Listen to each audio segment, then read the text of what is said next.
और आप सभी इस बात को अच्छी तरह जानते हैं, कोरोना का संकट आने के बाद यह वर्चुअल रैली का सिलसिला भारतीय जनता पार्टी ने देश के कार्यकर्ताओं से और देश की जनता के साथ संवाद करने के लिए यह प्रारंभ किया है। मुझे लगता है कि अब भारत की राजनीति डिजिटल दुनिया की ओर प्रस्थान कर चुकी है। पहले हम लोग सीधे सार्वजनिक सभाओं में संवाद करते थे, आंख से आंख मिलती थी, फेशियल एक्सप्रेशन भी पढ़ने का अवसर प्राप्त होता था, लेकिन यह वर्चुअल रैली में संभव नहीं है। फिर भी संवाद का एक रास्ता भारतीय जनता पार्टी ने निकाला है और यह वर्चुअल रैली का सिलसिला प्रारंभ हुआ है। मैं आगे कुछ कहने के पहले मैं जम्मू कश्मीर के उन सारे शहीद हुए अपने सेना, सीएपीएफ और जम्मू कश्मीर पुलिस के जवानों की स्मृति को नमन करता हूं। और यहीं पर कश्मीर में सरपंच अजय पंडिता की जिस तरीके से कायराना हमला करके हत्या की गई है, निर्मम हत्या की गई है, बहनों भाइयों, मैं उन अजय पंडिता की स्मृति को ही मैं नमन करता हूं। जम्मू के कार्यकर्ताओं को और जम्मू की जनता को संबोधित करने के लिए यदि मैं खड़ा हुआ हूं तो मैं पंडित प्रेमनाथ जी डोगरा को भी नमन करना चाहता हूं और साथ ही नमन करना चाहता हूं कश्मीर घाटी के बारामूला क्षेत्र के रहने वाले मोहम्मद मकबूल शेरवानी को, जिन्होंने 1947 में कश्मीर में भारत का तिरंगा झंडा फहराने का काम किया था। उनको भी मैं नमन करता हूं। मित्रों, आप सभी जानते हैं कि हमारे भारत के यशस्वी प्रधानमंत्री श्रीमान नरेंद्र भाई मोदी के नेतृत्व में हमारी सरकार ने अपने 6 वर्षों का कार्यकाल पूरा किया है। जैसा आपके प्रदेश अध्यक्ष रविंद्र रैना जी ने भी बतलाया, यह मोदी जी के कार्यकाल का यह पहला वर्ष है, दूसरे कार्यकाल का यह पहला वर्ष है। तो पार्टी ने यह तय किया और हमारे पार्टी की यह परंपरा भी है, यह हम सरकार में होते हैं तो 1 साल पूरा हो जाने के बाद अपनी प्रोग्रेस रिपोर्ट, अपनी प्रगति की रिपोर्ट लेकर, अपना लेखा जोखा लेकर हम जनता के बीच सीधे जाते रहे हैं। लेकिन सीधे नहीं जा पा रहे हैं, तब वर्चुअल रैली के माध्यम से अपना रिपोर्ट कार्ड हम जनता के सामने प्रस्तुत कर रहे हैं। दूसरे कार्यकाल के पहले वर्ष का मैं 5 वर्षों के कार्यकाल की जो उपलब्धियां हैं बहुत ही संक्षेप में आगे उनकी मैं चर्चा करूंगा। लेकिन दूसरे कार्यकाल का पहला वर्ष का जहां तक प्रश्न है, बहनों भाइयों, इस सच्चाई को कोई नकार नहीं सकता है कि हमारी सरकार ने मोदी जी के नेतृत्व में कई उल्लेखनीय कार्य किए हैं और जहां पर उल्लेखनीय कार्य किए हैं वहीं पर एक बड़ा संकट, एक बहुत बड़ी चुनौती भारत को ही नहीं बल्कि सारी विश्व को झेलनी पड़ रही है। वह है कोविड-19 की, यानी कोरोना की चुनौती। यह बहुत बड़ी चुनौती है और आपने देखा होगा, समाचार पत्रों से आपको जानकारी प्राप्त हुई होगी कि दुनिया के कई विकसित देश इस कोविड-19 के कारण वह लड़खड़ा गए, चाहे अमेरिका रहा हो, चाहे ब्राजील रहा हो, चाहे स्वीडन रहा हो। लेकिन हमारे प्रधानमंत्री ने भारत में इस कोविड के संकट को जिस चुनौती के रूप में स्वीकार किया और 25 मार्च को लॉकडाउन की घोषणा की, सारे देश ने उस लॉकडाउन का पालन एक अनुशासन पर्व की तरह किया है। बहनों भाई, यदि हमारे प्रधानमंत्री ने लॉकडाउन की यह घोषणा न की होती तो भारत की क्या स्थिति होती, हम इसे शब्दों में बयां नहीं कर सकता है। और पीएम मोदी जी ने कोरोना की दस्तक होते ही इस देश को इस संकट का मुकाबला करने के लिए पूरी तरह से तैयार किया और हमारी सरकार द्वारा जो भी इस कोरोना संकट से लड़ने के लिए कदम उठाए गए हैं अथवा जो काम हुए हैं, उसकी सराहना केवल मैं नहीं कर रहा हूं, उसकी सराहना वर्ल्ड हेल्थ ऑर्गेनाइजेशन ने भी भूरि प्रशंसा की है। अपने स्वास्थ्य सुरक्षा के ढांचे को भी हमने इस बीच मजबूत किया है। पीपी वेंटिलेटर्स, पीपी वगैरह जो भारत में बनती नहीं थी, वह बनाने का, बड़ी संख्या में बनाने का सिलसिला प्रारंभ किया है। और केवल पीपी का यूज हम भारत में कर रहे हों ऐसा नहीं है, बल्कि हम दुनिया के दूसरे देशों को भी अब एक्सपोर्ट कर रहे हैं। जम्मू कश्मीर का इस संकट की घड़ी में जो परफॉर्मेंस रहा है, मैं कहना चाहूंगा कि गोवा के बाद सबसे अधिक टेस्टिंग रेशियो यदि किसी यूटी का रहा है तो जम्मू कश्मीर का रहा है। इसके लिए मैं यूटी एडमिनिस्ट्रेशन को अपनी तरफ से बधाई देना चाहता हूं। और मित्रों, भारतीय जनता पार्टी का यहां तक सवाल है, चुनौतियों पर विजय प्राप्त करने का नाम ही भारतीय जनता पार्टी है। और मैं आपको याद दिलाना चाहता हूं 1984 की, जब भारतीय जनता पार्टी को भारत की संसद में 2 सीटें प्राप्त हुई थी, तो भारत ही नहीं बल्कि दुनिया के राजनीतिक विश्लेषकों ने यह कहना प्रारंभ किया था कि अब भारत से भारतीय जनता पार्टी अब समाप्त हो जाएगी, क्योंकि संसद में केवल 2 ही सीटें प्राप्त हुई। लेकिन उस समय के हमारे नेता आदरणीय अटल जी अडवाणी जी ने इस चुनौती को स्वीकार किया और उसके बाद संकल्प लिया। और आपने देखा कि उसका परिणाम क्या हुआ।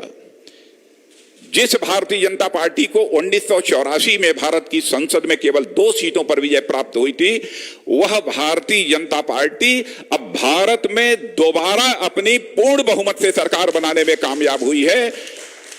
यानी 2 से लेकर दोबारा तक की हम लोगों ने यात्रा पूरी की है। यानी संकटों और मुसीबतों की चुनौती को स्वीकार करना, यह हमारे स्वभाव में है। यह है हमारी भारतीय जनता पार्टी का चरित्र। और आप भी इस बात से सहमत होंगे कि जब हम लोग 1952 में हम लोगों का पहला घोषणा पत्र बना, उसमें भी हम लोगों ने जिन कामों की चर्चा की थी, लगातार जब जब भी चुनाव होते रहे हम लोग बराबर उन कामों की चर्चा करते रहे। मैं यहां पर चर्चा करना चाहूंगा उस धारा 370 की, 35A की। लोग यह कहते थे कि भारतीय जनता पार्टी बराबर धारा 370 को समाप्त करने की बात करती है, 35A को समाप्त करने की बात करती है, केवल जनता का वोट हासिल करने के लिए इस प्रकार के मुद्दे अपने घोषणा पत्र में भारतीय जनता पार्टी लाती है। और कभी कभी हमारे कार्यकर्ताओं को भी यह लगता था कि शायद हम धारा 370 और 35A को किसी भी सूरत में समाप्त नहीं कर पाएंगे। लेकिन बहनों भाइयों, आपने देखा भारतीय जनता पार्टी ने, यानी जब हम जनसंघ के रूप में काम कर रहे थे, तब जो हमने कहा था, अवसर मिलते ही, भारत की संसद में पूर्ण बहुमत मिलते ही चुटकी बजाकर हमने उस काम को पूरा कर दिया है। यह है भारतीय जनता पार्टी का चरित्र। यानी हम जो कहते हैं वह करते हैं। आजाद भारत की राजनीति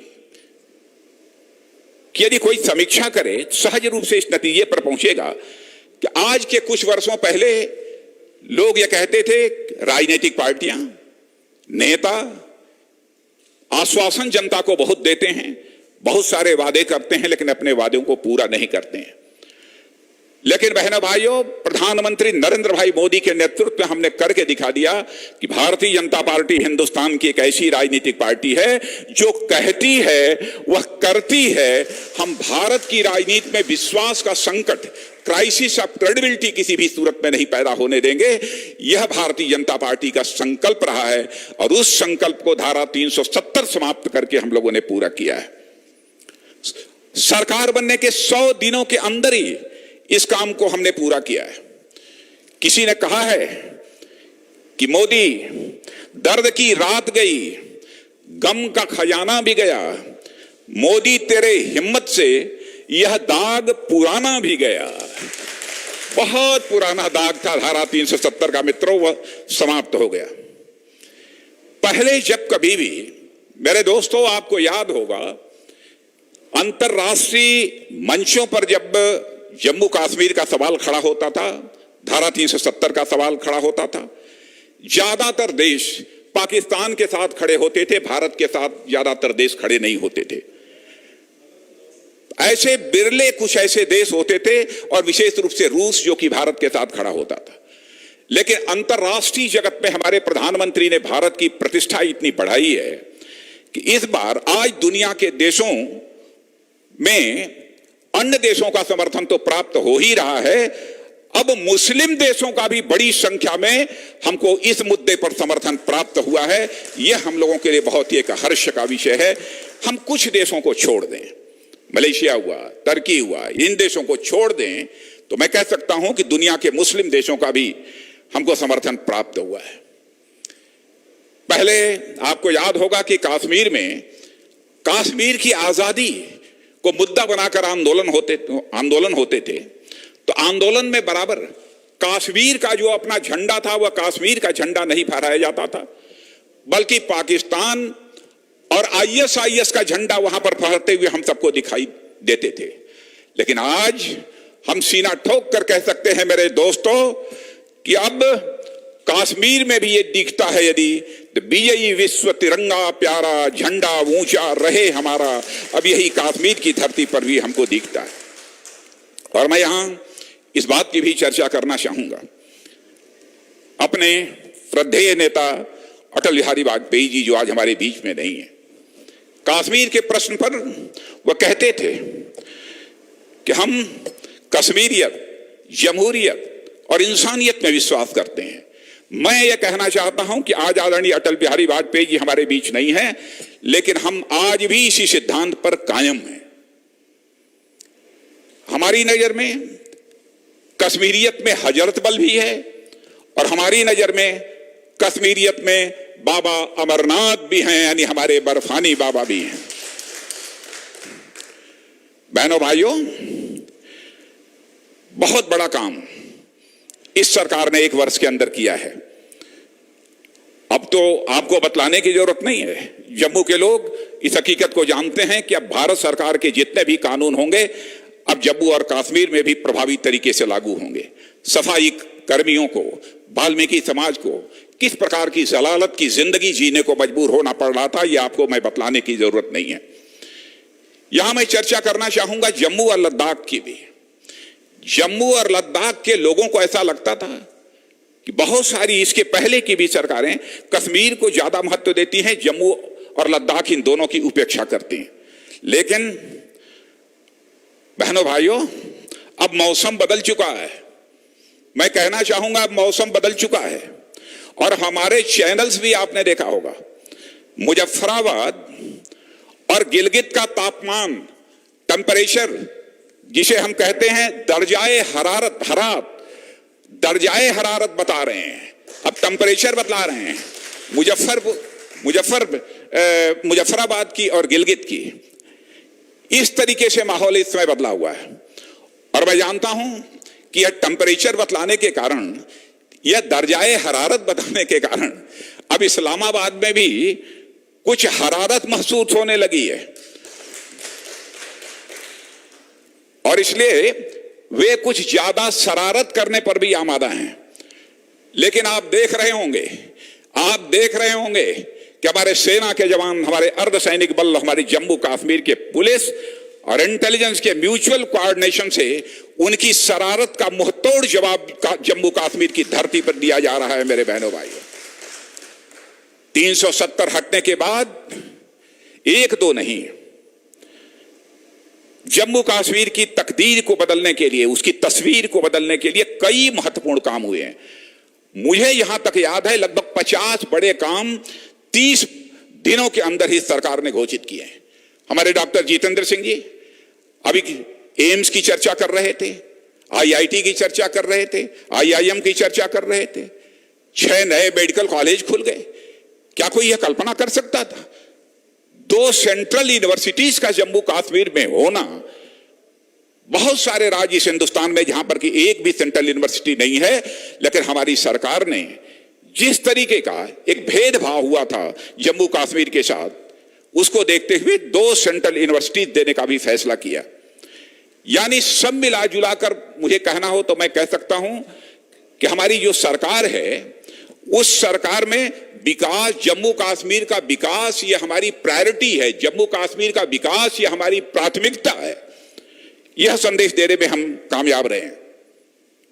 और मित्रों, मैं कह सकता हूं आगामी 5 वर्षों में हम लोगों की कोशिश है जम्मू कश्मीर की तस्वीर इतनी बदल जाएगी जम्मू कश्मीर की तकदीर कि पीओके के लोग भी आपसे रश्क करेंगे पीओके के लोग भी कि काश हम भी इस वक्त भारत में होते तो हमारे दिन भी बदल जाते, या पीओके के लोग भी यह आपसे रश्क करते। आगे क्या होगा प्रतीक्षा कीजिए मेरे बहनों भाइयों। पीओके से ही मांग होगी कि हम भारत के साथ रहना चाहते हैं, अब पाकिस्तान के कब्जे में नहीं रहना चाहते हैं।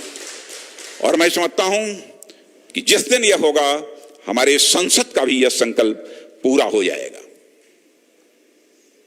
मित्रों, धारा 370 का जहां तक सवाल है, एक यह ऐसा कानून था जिसके बारे में जितने पहले के हुक्मरान रहे हैं वो कहते रहे हैं कि यह अस्थायी प्रोविजन है, ये टेम्पोररी प्रोविजन है, और इसमें कहीं सच नहीं है। यह प्रोविजन संविधान सभा की मर्जी से नहीं आया था, यह बाद में यह प्रोविजन किया गया था।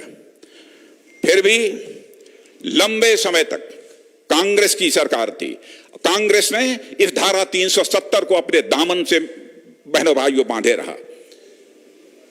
और मैं कांग्रेस के दोस्तों से पूछना चाहता हूं, यदि धारा 370 आपके लिए इतनी महत्वपूर्ण थी तो आपने इस टेम्पोररी प्रोविजन को परमानेंट क्यों नहीं बना दिया, इस अस्थायी प्राविधान को स्थायी क्यों नहीं बना दिया आपने, यदि आपको धारा 370 को लेकर इतना बड़ा लगाव था। लेकिन वह नहीं कर पाए। 2014 से लेकर 2019 तक मित्रों मैं कह सकता हूं, उठाकर देख लीजिए, 2 लाख करोड़ रुपए से अधिक हमारी सरकार ने जम्मू कश्मीर के विकास के लिए धन का आवंटन किया है। उसके पहले भी बराबर जम्मू कश्मीर लद्दाख के विकास के लिए सरकार के द्वारा धन आवंटित होते रहे हैं। और मैं कह सकता हूं कि भारत के अधिकांश राज्यों की अपेक्षा वहां पर अधिक धन दिया जाता रहा है। लेकिन कौन इस सच्चाई को नकार सकता है? भ्रष्टाचार का जम्मू कश्मीर में बोलबाला था।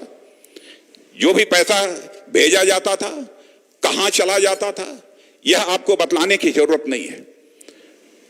और इस कारण बहुत सारे ऐसे नेता भी थे, अलगाववादी थे, देश विरोधी ताकतें थी कि भारत सरकार के द्वारा जो पैसे भेजे जाते थे, जो धनराशि दी जाती थी, उनके कारण उनके मजे रहते थे।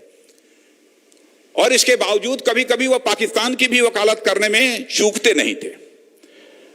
और मैं विश्वास के साथ कह सकता हूं कि अब इस प्रोविजन के हट जाने के बाद अब उन लोगों की कमर पूरी तरह से टूट चुकी है। और मित्रों, आपने देखा कि कश्मीर में अब बड़ी संख्या में आतंकवादी मारे जा रहे हैं। और अब इस कानून के समाप्त हो जाने के बाद क्या क्या सुविधाएं लोगों को मिलेंगी, क्या क्या होगा, यह मैं बहुत डिटेल में जाकर बतलाने की आवश्यकता नहीं समझता हूं। आप सब अच्छी तरह जानते हैं, क्योंकि पीओजे के पाक ऑक्युपाइड जम्मू कश्मीर से आए हुए जो लोग थे, वेस्ट पाकिस्तान से जो लोग आए हुए थे, अब जो अधिकार उनको 70 साल पहले मिल जाना चाहिए था, अब जाकर वह अधिकार मिला है। माने वह भी अब जम्मू कश्मीर के भी नागरिक होंगे। इस प्रकार का एक विश्वास, एक भरोसा लोगों के अंदर पैदा हुआ है। और मित्रों, मैं कह सकता हूं 5 वर्षों के कार्यकाल में हमारी सरकार ने जहां जम्मू कश्मीर के लिए जितना अधिक से अधिक हो सका है धन आवंटित किया है, लेकिन उसके अतिरिक्त कुछ काम जिसकी मैं यहां पर चर्चा करना चाहूंगा। नौशेरा सेक्टर और आईबी पर रहने वाले लोगों की, जब मैं गृह मंत्री था, जब उस क्षेत्र में मैं गया था तो लोगों के द्वारा यह मांग की जा रही थी कि साहब हमारे लिए बंकर बनने चाहिए, बंकर की सुविधा नहीं है। मुझे रविंद्र रैना जी ने बतलाया कि जो बंकर उस समय स्वीकृत हुए थे अब वो सब सारे के सारे बंकर बन गए हैं बहनों भाइयों। और मैं समझता हूं कि लंबे समय से जो यह मांग थी सीमावर्ती क्षेत्र में रहने वाले लोगों की, वह मांग पूरी हो गई है। और इतना ही नहीं, आईबी पर रहने वाले यानी इंटरनेशनल बॉर्डर पर रहने वाले लोगों को भी अब लाइन ऑफ कंट्रोल पर रहने वाले लोगों की तरह आरक्षण की सुविधा भी अब प्राप्त हो गई है। पंचायती सिस्टम को कितनी ताकत दी है हमारी सरकार ने, यह बतलाने की जरूरत नहीं है। कभी भी प्रधान हो, पंच हो, सरपंच हो, इन्होंने पंचायती राज व्यवस्था क्या होती है इसकी कल्पना ही नहीं थी। उन्हें जो अधिकार प्राप्त होने चाहिए थे सरकार की तरफ से, वह अधिकार कभी प्राप्त नहीं हुए। वह सारे अधिकार हमने दिए। कई नेशनल हाईवे के काम भी वहां चल रहे हैं, यह मुझे बतलाया गया है। दिल्ली अमृतसर कटरा एक्सप्रेस का हाईवे का भी काम अब तेजी के साथ प्रारंभ हो चुका है, इस बात की भी हमको जानकारी दी गई है। मित्रों, मैं यहां पर अनुच्छेद 370 के बारे में एक बात और आपसे मैं करना चाहूंगा, और वह यह करना चाहता हूं कि अनुच्छेद 370 जब समाप्त हुआ था तो हमारे बहुत सारे ऐसे विरोधी दल के नेताओं ने यह कहा कि सेकुलरिज्म के ऊपर, धर्मनिरपेक्षता के ऊपर यह बहुत बड़ा आघात जो है मोदी जी की सरकार ने किया है, यह आरोप उन लोगों ने लगाया। लेकिन मैं उनसे पूछना चाहता हूं, इमरजेंसी के दौरान 1976 में जिस समय 42वां संविधान संशोधन लागू हुआ था, तो भारत के संविधान में के प्रियम्बल में सेकुलर शब्द जोड़ा गया था। लेकिन जम्मू कश्मीर में उस समय शेख अब्दुल्ला साहब की सरकार थी और उस सरकार को कांग्रेस का पूरा समर्थन था। कांग्रेस चाहती थी खुद भी अपनी सरकार बना सकती थी। यहां तक मेरी जानकारी है, यदि मैं गलत नहीं हूं, तो 75 सीटों में 54 सीटों पर कांग्रेस को विजय प्राप्त हुई थी। लेकिन शेख अब्दुल्ला साहब को उस समय कांग्रेस ने समर्थन देकर सरकार बनाई थी। यदि इस सेकुलर शब्द के प्रति, सेकुलरिज्म के प्रति सचमुच उनका लगाव है, सचमुच उनकी निष्ठा है, तो क्यों नहीं जम्मू कश्मीर के संविधान में भी सेकुलर शब्द का प्रयोग किया गया? मैं इस सवाल का मैं जवाब चाहता हूं। जम्मू कश्मीर के संविधान के प्रियम्बल में सेकुलर शब्द क्यों नहीं जोड़ा गया? इसके लिए कौन रिस्पांसिबल है?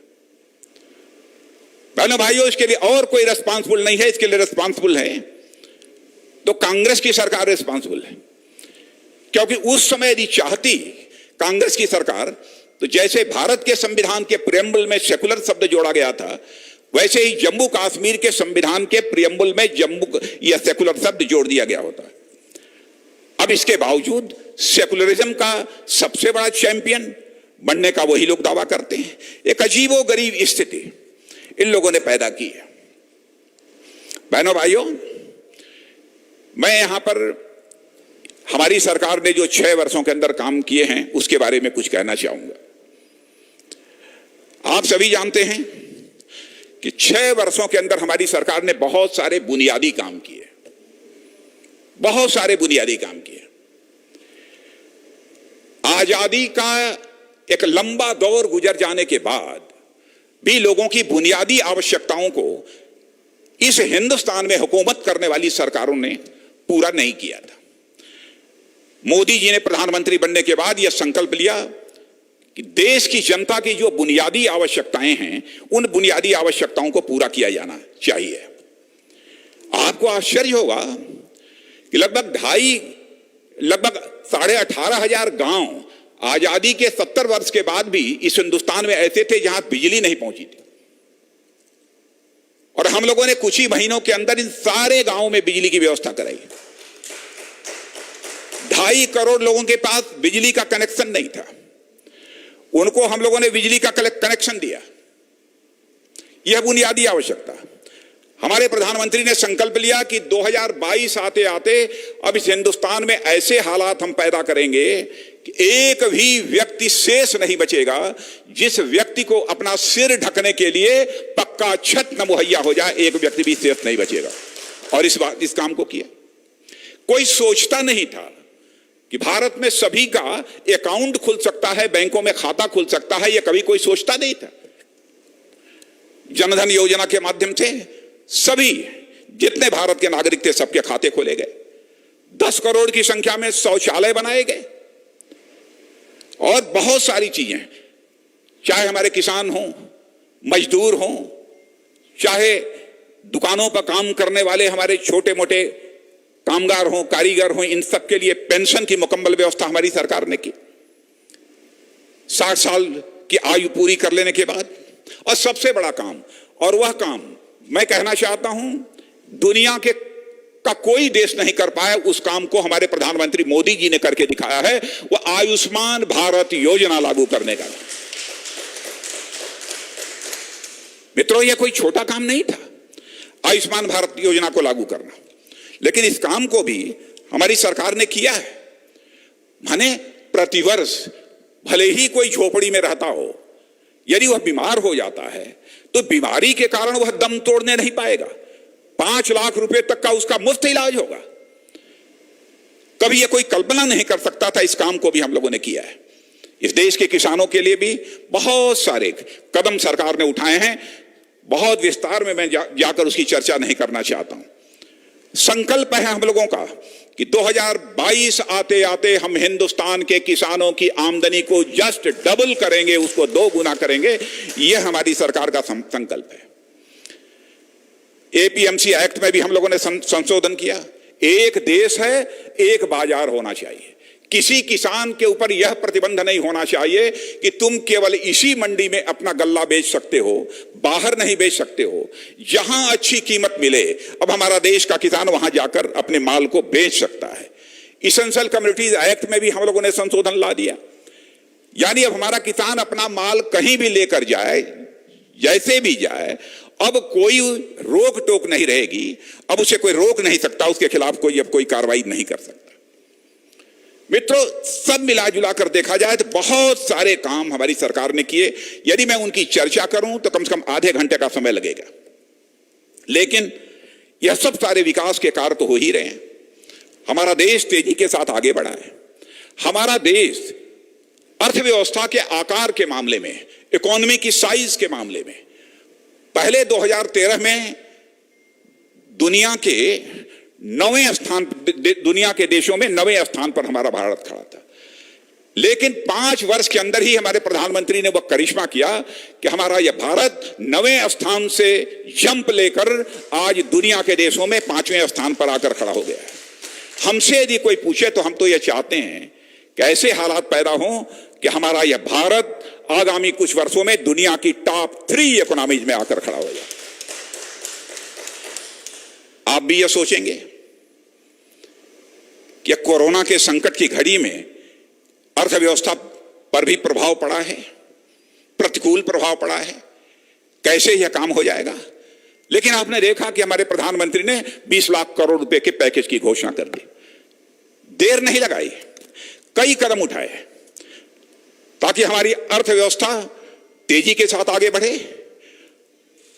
और इतना ही नहीं, हमारे देश के नौजवानों को रोजगार के अवसर भी मिल सके, ऐसे कई कदम उठाए। एमएसएमई सेक्टर, सर्वाधिक रोजगार इस सेक्टर में लोगों को प्राप्त होता है। अब मध्यम, लघु और इन सब सारे उद्योगों की, इस लघु और इन सूक्ष्म, इन उद्योगों की परिभाषा बदल दी। इतना ही नहीं, बल्कि उनके लिए 3 लाख करोड़ रुपए का भी यह प्रोविजन कर दिया। और यह भी कर दिया कि 200 करोड़ रुपए तक का टेंडर होगा तो उस टेंडर में कोई विदेशी भाग नहीं लेगा। यह भी हमारी सरकार ने एक मुकम्मल व्यवस्था कर दी, क्योंकि हमारे प्रधानमंत्री ने आत्मनिर्भर भारत की बात कही है, आत्मनिर्भर भारत की बात कही है। और बहनों भाइयों, मैं आपको यकीन दिलाना चाहता हूं कि भारत जिस दिशा में आगे बढ़ रहा है, आगामी कुछ वर्षों में भारत को आत्मनिर्भर भारत बनने से दुनिया की कोई ताकत हमें रोक नहीं सकती। Make in India, made in India, यह सब सारा सिलसिला भी भारत के अंदर किसी प्रधानमंत्री ने प्रारंभ किया तो हमारे प्रधानमंत्री ने प्रारंभ किया। मित्रों, आप सभी जानते हैं कि रक्षा मंत्रालय की जिम्मेदारी हमारे ऊपर है। किसी मंत्रालय का सर्वाधिक यदि बजट यदि होता है तो रक्षा मंत्रालय का बजट होता है। और लंबे समय से बहुत सारे हथियार, बहुत सारे सेना के लिए साजो सामान हम दुनिया के दूसरे देशों से बराबर ही इंपोर्ट करते रहे हैं। लेकिन अब हमारी सरकार ने यह संकल्प लिया है, दुनिया के दूसरे देशों से आयात करने का, इंपोर्ट करने का सिलसिला बंद होना चाहिए। भारत दुनिया में इंपोर्टिंग कंट्री के रूप में नहीं जाना जाना चाहिए, बल्कि भारत दुनिया में एक एक्सपोर्टिंग कंट्री के रूप में जाना जाना चाहिए। और यह सिलसिला भी हम लोगों ने प्रारंभ किया। रक्षा के क्षेत्र में भी कई महत्वपूर्ण निर्णय लिए। CDS, chief of defence staff होना चाहिए। हमारी आर्मी, एयरफोर्स, नेवी, इन तीनों के बीच ज्वाइंटनेस लाने के लिए 15-20 वर्षों से यह मामला अधर में लटका हुआ था। कोई सरकार फैसला नहीं कर पा रही थी। हमारे प्रधानमंत्री ने चुटकी बजाते हुए चटपट यह फैसला कर दिया और CDS की हमारे यहां नियुक्ति हो गई। बहनों भाइयों, रक्षा की दृष्टि से भी भारत तेजी से आगे बढ़ रहा है। और हमारा भारत सुरक्षित है, मैं कहना चाहता हूं। राफेल का नाम आपने सुना होगा। राफेल लेने में गया था। राफेल बहनों भाइयों जुलाई में आ रही है। हमारे वायु सेना की ताकत बढ़ जाएगी। लेकिन हम ताकत यदि बढ़ाना चाहते हैं तो किसी को डराने के लिए ताकत नहीं बढ़ाना चाहते, बल्कि हम अपनी सुरक्षा के लिए अपनी रक्षा की ताकत को बढ़ाना चाहते हैं। अपनी सुरक्षा के लिए, किसी को डराने की नहीं है। बहुत सारे सिटीजनशिप अमेंडमेंट बिल पास हुआ, एक्ट बन गया। हमारे गृह मंत्री अमित भाई ने जिस तरीके से इसको पेश किया भारत की संसद में, उसकी जितनी भी सराहना की जाए वह कम है। लेकिन बराबर इस मुद्दे को लेकर भी सरकार को बदनाम करने की कोशिश लोगों के द्वारा की गई। यहां के अल्पसंख्यक समुदाय की नागरिकता को समाप्त करने की यह साजिश है। बहनों भाइयों, दृढ़ता के साथ हम लोगों को बोलना चाहिए कि सिटीजनशिप अमेंडमेंट एक्ट के कारण किसी की नागरिकता प्रभावित नहीं होने पाएगी,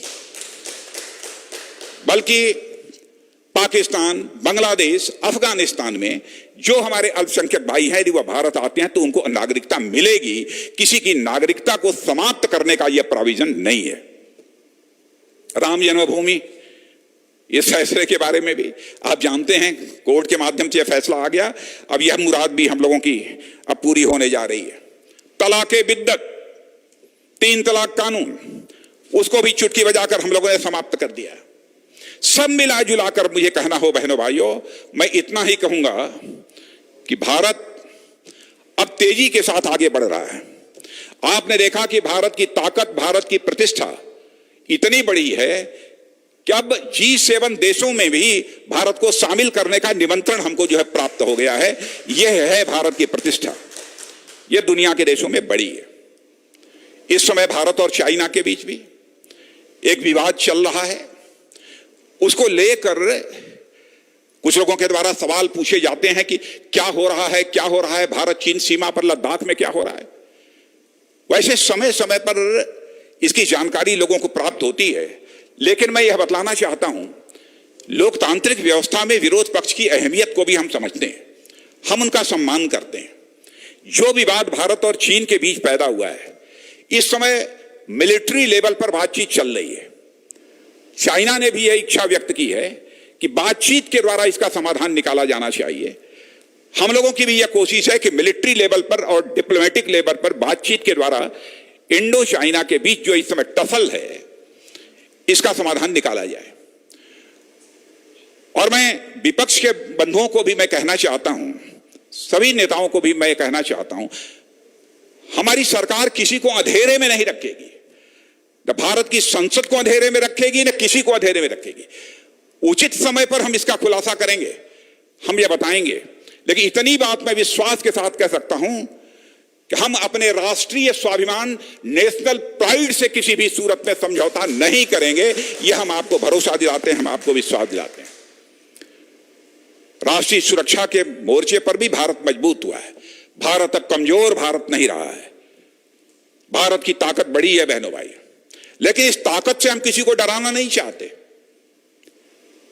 यह सब हम अपनी ताकत बढ़ा रहे हैं तो अपने देश की सुरक्षा के लिए अपनी ताकत को बढ़ा रहे हैं। इसलिए मेरे कार्यकर्ता बहनों भाइयों, मैं आप सबसे यह निवेदन करना चाहूंगा, जनता के साथ सीधा संवाद बनाकर रखिए। और हमारी सरकार ने मोदी जी के नेतृत्व में पिछले 6 वर्षों में जो कुछ भी किया है, यह संदेश लेकर हमको गांव गांव जाना चाहिए, जन जन तक पहुंचना चाहिए, लेकिन इस समय जन जन तक पहुंचना यह बहुत कठिन काम है। लेकिन सोशल डिस्टेंसिंग का ध्यान रखते हुए मास्क जरूर लगाएं। मैं आप सभी से अपील करना चाहता हूं, कार्यकर्ताओं से भी और जनता से भी मैं अपील करना चाहता हूं, क्योंकि यह संकट की घड़ी कोरोना के कारण जो पैदा हुई है, कब समाप्त होगी यह कुछ कहा नहीं जा सकता है। लेकिन फिर भी जितना हम अपनी तरफ से कर सकते हैं वो हम करते रहें और हम अपनी सरकार की जो उपलब्धियां हैं उसको जन जन तक पहुंचाएं, यही अपील करते हुए और पुनः आप सबको विश्वास दिलाते हुए कि भारत को एक भारत, श्रेष्ठ भारत और आत्मनिर्भर भारत बनने से हमें दुनिया की कोई ताकत नहीं रोक सकती है। इन्हीं शब्दों के साथ पुनः आप सबको धन्यवाद देते हुए अपना निवेदन समाप्त करता हूं।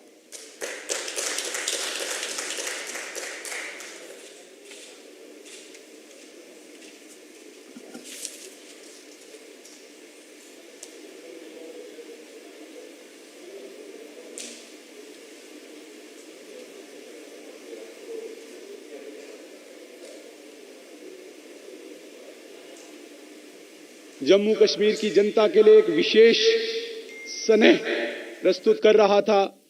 एक एक शब्द में जम्मू कश्मीर का विकास, जम्मू कश्मीर की खुशहाली और जम्मू कश्मीर की सुरक्षा दर्शा रहा था।